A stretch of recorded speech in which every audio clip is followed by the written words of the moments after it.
திருச்சிற்றம்பலம். 3 யுகங்களை பார்த்த நகரம்தான் அயோத்தி நகரம்.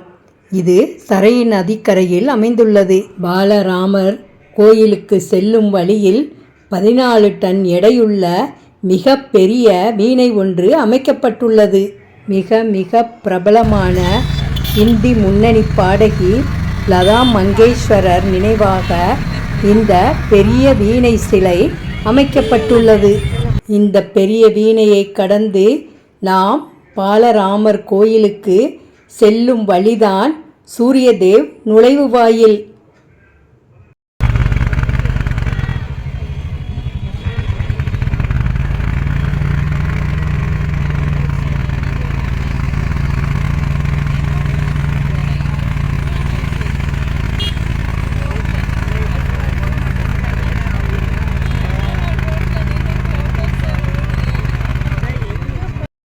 அயோத்தியில் உள்ள ராமர் கோயிலில் பிரக்யாராஜின் அடையாளமான அணில் சிலையும் அங்கு காணலாம்.